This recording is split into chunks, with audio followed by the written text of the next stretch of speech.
banyakubahwa bayobozi b'igihugu cyacu, namwe mwese muri hano, mbashimiye umwanya mpawe kugira ngo mbagezeho ubuhamya bw'uko narokotse Jenoside yakorewe Abatutsi.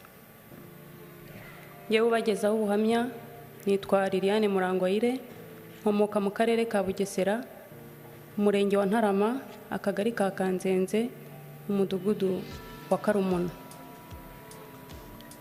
Jenoside yakorewe Abatutsi 1994 yabaye mfite imyaka 12. Mvuka mu muryango w'abana 10 hamwe na papa na mama, twari tugize umuryango w'abantu 12. Jenoside yakorewe Abatutsi yadusize turi batatu, nkaba narasigaye ari nge mukuru. Munyemerere ubuhamya bwanjye buhere mbere y'1994. Ngize imyaka 4, hari mu 1986, iwacu banyohereje kurererwa kwa nyogokuru mu cyahoze ari komine Shyorongi, segiteri Nzove, ubu ni mu karere ka Nyarugenge, umurenge wa Kanyinya. Ndibuka ko nubwo nari umwana ariko byose ndabyibuka.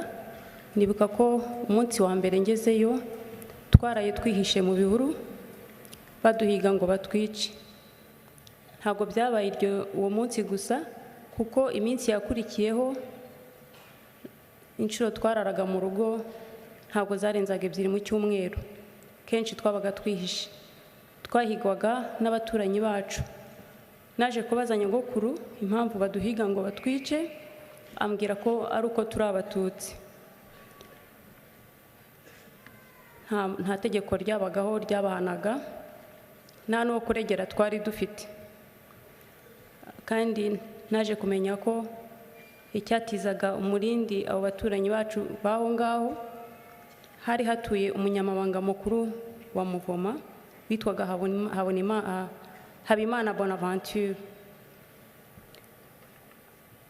Byarakomeje, ndibuka nanone mu 1992 ndi muri primaire, umwana twiganaga witwaga Nyirahabimana yaranyitegereje arambwira ngo ubwo nturi Umututsi.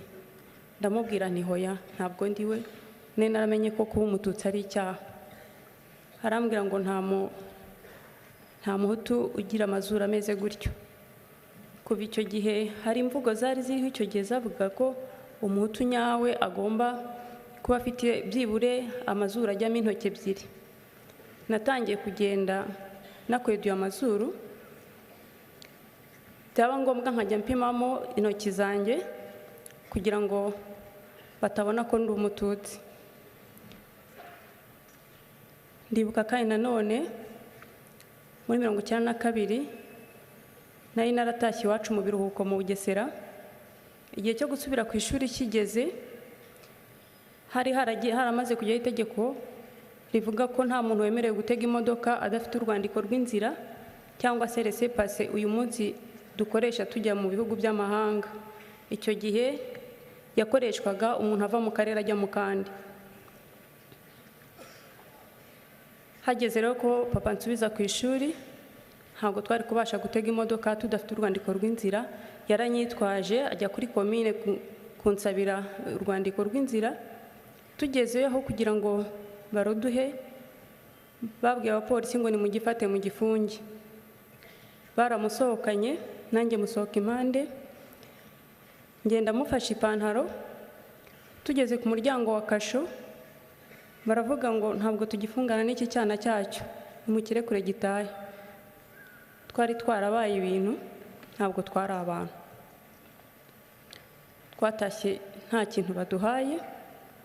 Icyo gihe navuye mu Bugesera n'amaguru, ngiye Shyorongi n'amaguru. Byarakomeje.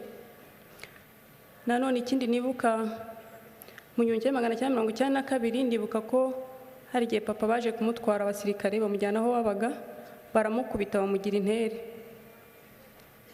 Ibyo byose byari gukomeza kudutoteza. Mu 1993 nari nkiri kwa nyogokuru. Bya bitero byazaga, noneho byaraje hari mu kwezi kwa 6 baradusenyera inzu, barayisenya uwo munsi bayishyira hasi, amatungo barayarya, ibintu barasahura. Ubwo twari twihishe n'ubundi, ariko icyo gihe baratuvumbuye baratwirukankana, ariko tugira amahirwe ntibadufata, bahita basubirayo bajya gukora ibyo mbanze kubabwira. Urugo rwa nyogokuru rwabaye itongo gutyo. Nahise nkomariza iwacu mu Bugesera njya kubayo, ntabwo byatinze, itariki 7 z'ukwezi kwa 4 1994 yarageze. Ndibuka ko twari twaraye dutaramye n'umuryango mugari tunezerewe nta kibazo, ariko mu rukerera rwo ku itariki 7 mama afunguye radiyo yumva harimo musique classique, yakurikirwaga n'itangazo rivuga ngo umukuru w'igihugu yitabye Imana kandi nta muntu wemerewe gusohoka mu rugo. Twese twahise dukanguka aho twari turi ko twarabyumvise, ubwoba buradutaha, turatitira, nta maguru ntiyafataga hasi, umubiri waratitiraga, buri wese aho yarari. Dutegereza ikiri bukurikire. Umunsi bwarije buracya, ku itariki ya 8 saa 5 z'amanywa nibwo igitero cyaje mu rugo, buri wese yirukanse ukwe. Ariko mukuru wanjye wari uhetse umwana we nakurikiraga n'umwana wonkaga, bo bahise babica, ndetse na murumuna wanjye wankurikiraga baramutemye, ariko ntabwo yapfuye. Ubwo njye nirukanse ngana ahantu hari ifamu y'umugabo witwaga Secyavu, yari umucuruzi, we ntabwo yahigwaga, twari tumenyereye ko yari inshuti y'iwacu. Njye rero nirutse nganayo, cyakora ngezemo nahuriyemo na papa na mama na bakuru banjye 2 n'umwana wari ucutse. Ako kanya tukihagera, abakozi bakorera uwo mugabo mu ifamu bahise bamubwira ko abasirikare bamenye ko hari abantu bahahungiye, ko bagiye kuza kuhabicira. Uwo mugabo yahise adushyira mu modoka adukura mu Karumuna tujyana i Nyamata. Mu Karumuna habaga interahamwe nyinshi cyane, turagenda tugeze hariya urenzera Paris Nyamata, utaragera Nyamata mu mujyi, hari agashyamba hafi y'ibitaro bya DPR. Arahagarara aratubwira ngo ntabwo azi uko imbere bimeze, ngo nitwihangane tuviremo aho turebe uko twagera ku kiliziya. Arakata asubirayo.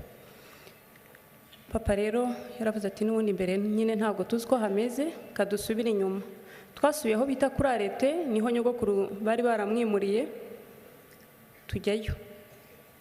Ndibuka ko akimbona yambwiye ati wowe ntaho uzajya, uzawo kubara inkuru.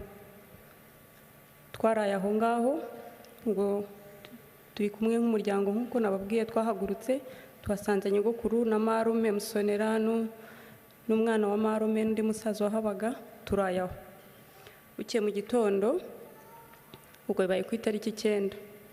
Ku itariki 9 papa amenya ko abandi batutsi baho ngaho bose bahungiye mu ishyamba ry'Ikayumba, ati natwe reka dusanga abandi. Turagenda tugera i Kayumba, dusanga hari impunzi nyinshi cyane. Papa arahitegereza ati ahangaha ntabwo twahaguma. Byari bimaze kuba nka saa 4, saa 3 n'igice gutyo. Turakomeza tujya ku kandi gasozi biteganye, hirya yaho kitwa Karambi, hari urusengero rwa DPR, naho tuhasanga impunzi nyinshi zaturutse mu bice byo kumurama. Hanyuma ariko tukiva i Kayumba aho, igitero cyaraje kica abantu bose tuhasize, hafi ya bose barabishe. Dutegereza ko twe tugerwaho, uwo munsi ntibatugeraho.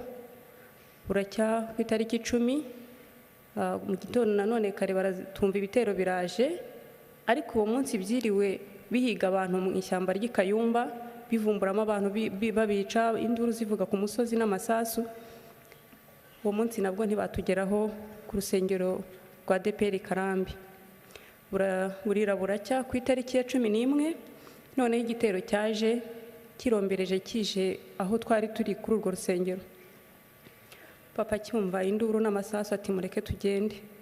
Twe twahise twiruka tumanuka agasozi gahari tugarana hafi y'igishanga cya Nyirarukobwa, ariko tugeze mu nzira mama aravuga ati ndananiwe, mureke duhagarare natwe batwice, naho guhungira dufite. icyo gihe twarahagaze dutegereza ko tugerwaho, tukajya tubona inkomere zidusanga aho turi batemye, ariko ntabwo batugezeho. Buracya ku itariki ya 12 nanone byari byaramenyerewe, buri gitondo bazindukiraga ku murimo wo kuza kwica. Nanone twumva induru n'amasasu, turongera tuva aho twiruka tumanuka noneho mu gishanga cya Nyirarukobwa. Twiriwe tubundabunda mu bihuru byaho, niko ku musozi hirya no hino bavuza induru, niko bavumbura abantu, niko abo barasa, abo batemye. Twirirwa tubunze, ariko uwo munsi nabwo ntibatugeraho. Burira bigeze nka saa 12:15 papa atari ko numvise ko abandi bantu benshi bashoboye guhungira ku kiliziya cy'Intarama, mureka ariho tujya, kandi ngo bariyo bari kubasha kwirwanaho. Iryo joro twagiye Intarama ku kiliziya, bucyari ku itariki 13. Ku itariki 13 nabwo ibitero bikomeza kuza Intarama, naho abantu bakirwanaho. Buracya none ku itariki 14 bikomeza gutyo. Ku itariki ya 15 z'ukwezi kwa 4, ubwo turacyari mu kwezi kwa 4, nibwo noneho imperuka y'abatutsi benshi bari ku kiliziya yageze. Itariki 15 isaha saa 5 igitero cyaraje gikomeye, kinjira ku kiliziya, kica abantu, bisha abantu nabi. Batemye abantu, nabonye impinja bazikubita ku nkuta, n'ubu haracyari ikimenyetso cy'amaraso yafasheho aho bakubitaga impinja. Nabonye abana batoya twanganaga imyaka 11 n'ibiri n'itatu kuzamura, bazanye n'ababyeyi babo kwica abantu, bakajya babaha akazi ko kuyora umuriro mu mashyiga aho impunzi zari zitekeye. Murumva ko saa 5 abantu bari batetse bashaka kugira ngo ariko ari cyo baramiza abana. Bakajya babana batoya aribo bayora umuriro, bakawunyuza mu nkuta bamaze gutobora bamena mu kiliziya, mu gihe inzugi zitaravaho ngo babashe kwinjira bisanzure bice.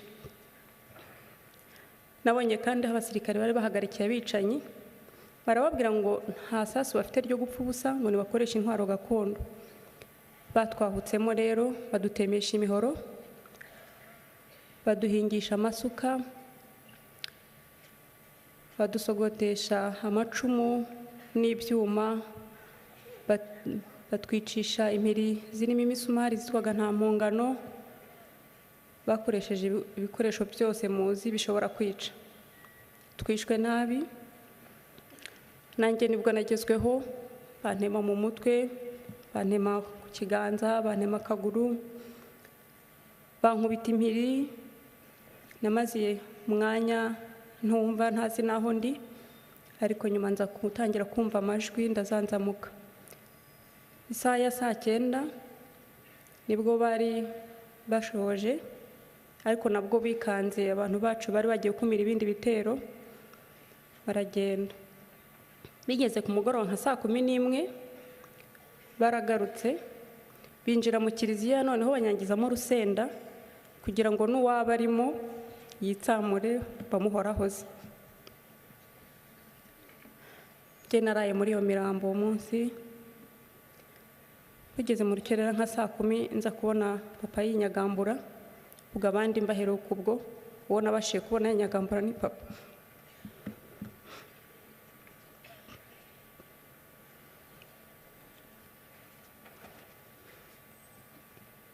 Naramubwiye ngo ntabwo nshaka gupfa.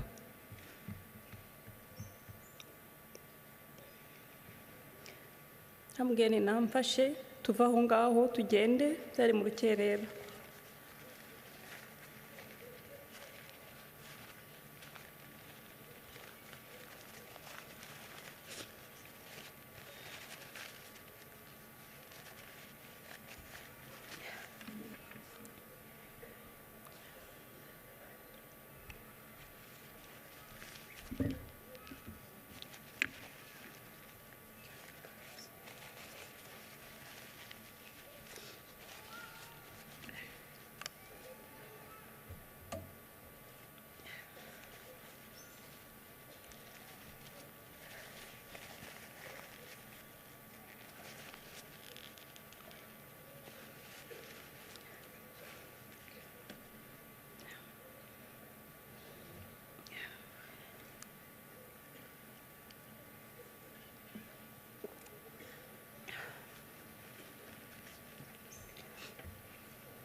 yaranyemereye muri urwo rukerera turakururuka tujya hafi y'amashuri.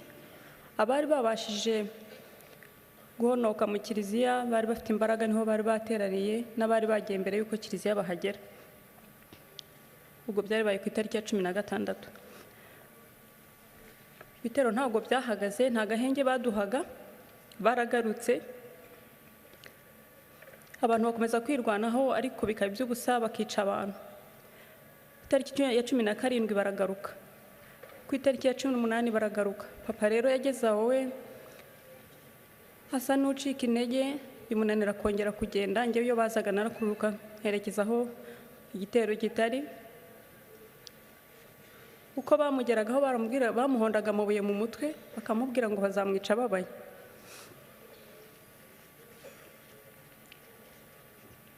Ku itariki ya 19 noneho haje igitero simusiga.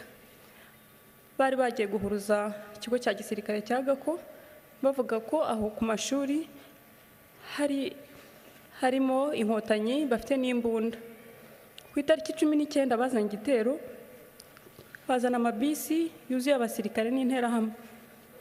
Abantu birwanaho bazi ko ari bisanzwe, ariko baraneshwa. Icyo gihe bishe abantu benshi cyane. Papa nawe nibwo bamuhorahoje. Icyo gitero cyarakomeje, dukomeza twisunika duhunga, umuntu yabaga afite aho ahungira. Ndibuka ko aribwo nageze mu Gifunzo, igifunzo cy'icyugaro, aho twita muri Senite. Igifunzo nakigezemo nge sinongeye kukivamo. Icyo gifunzo mbabwira cyari cyuzuye amazi, hari mu kwezi kwa 4, imvura ari nyinshi. Cyuzuye amazi, umuntu yinjiragamo hakagira n'abahenengera, hari abamizwe n'isayo benshi. Kandi ubwo n'ubundi twasanze hari imirambo irimo, hari abari bariciyemo. Buri munsi rero interahamwe zarazaga zikinjiramo, ntabwo zatinye. Ugasanga baratema ibifunzo bagatemana n'abantu, ho batera ibisongo mu gifunzo, bateramo ibisongo mu mazi. Ubwo natwe niko turimo. Buri munsi bazaga saa moya bakagera saa 11. Byari akazi, ntabwo baruhukaga saa 6. Saa 11 bamara gutaha, hakaza akajugujugu hejuru y'igifunzo, bikagenda hejuru hafi, ngira ngo barebaga abantu basigayemo kugira ngo hari bamenye igitero kiza kugaruka umunsi ukurikira, wenda imbaraga kiraba gifite. Byarakomeje, murumva ahantu twabaga abantu baraboreyemo, yaba imirambo ya kera, yaba ari imishyashya. Natwe twari twaratemwe, twari twaraboze, inyo ziri mu bisebe, nta buzima.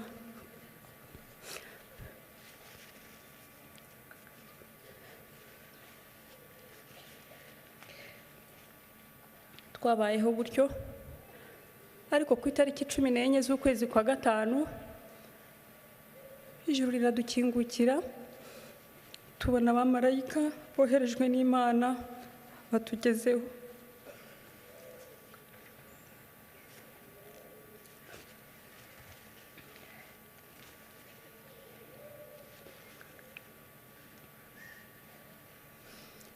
Izo ni inkotanyi mvuga zo kabyara. Abenshi ntabwo twemeye gukora ibyo. Twari twarakiriye gupfa, haburaga umunsi gusa. Ariko batugezeho baratubwira bati nimuhumure, nimuhumure ntimugipfuye. Buri muntu bamugezeho. Njyewe ubwanjye umusirikare yangezeho yikura umwenda yari afunze mu nda, ntabwo nari nkibasha kugenda. Arampeka anzamukana agasozi, hari agasozi gahari tujya twibuka ku itariki ya 30 z'ukwezi kwa 4, abazabishobora bazahagere barebe ukuntu hateye ubwoba. Anzamukana ku gasozi, arantwara ampetse, hangeza aho twita ku muhanda wa leta. N'uyu muhanda munini ujya Nyamata wari igitaka, mu gasantere kitwa Kariyeri, aho bari bateguye imodoka zishobora gutwara abantu bakomeretse cyane. Nuko nanjye banshyira mu modoka bantwara i Nyamata, aho bari bateguyeho gutangira kutuvurira ibikomere. Mwarakoze.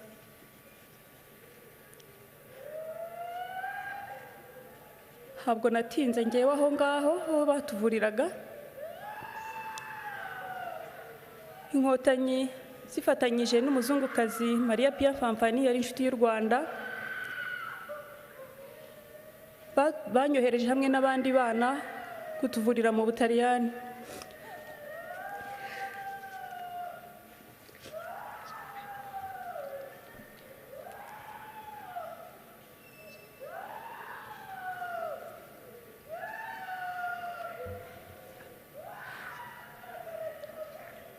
Twagiye mu Butaliyani baratuvura.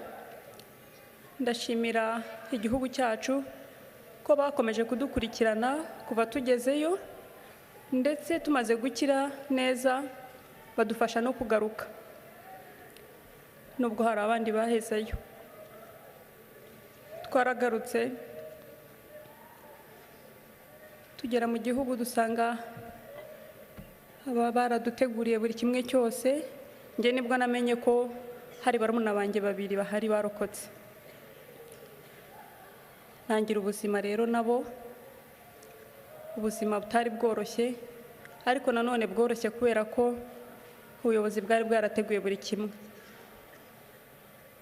Mu kubaka igihugu bushya no kubaka Abanyarwanda, ntabwo imfubyi zibagiranye, bazigize iza mbere, zihabwa amashuri ziriga. Nanjye rero nishyuriwe amashuri yisumbuye ndetse na kaminuza n'ikigega FARG cyafashaga abatishoboye. Ubu ndishimira ko ndi umwe mu babasha gutanga umusanzu mu iterambere ry'igihugu cyanjye.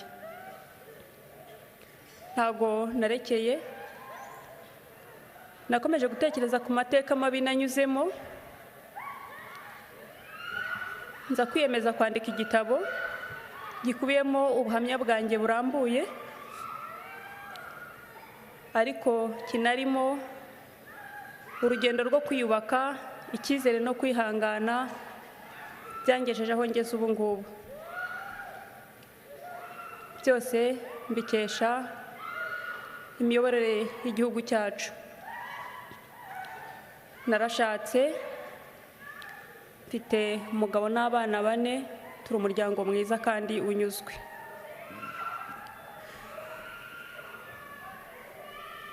Ndashimira ubuyobozi bwacu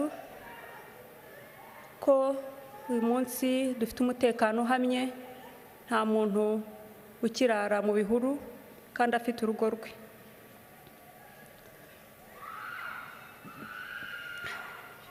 Ndashimira kandi ubuyobozi ko buri gihe mutuba hafi, cyane cyane no mu bihe nk'ibi twibuka abacu bazize Jenoside yakorewe Abatutsi.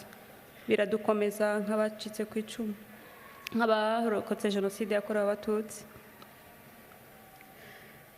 Mwaduhaye ijambo mu ruhando rw'amahanga, tuzakomeza kubumbatira ubumwe bw'Abanyarwanda,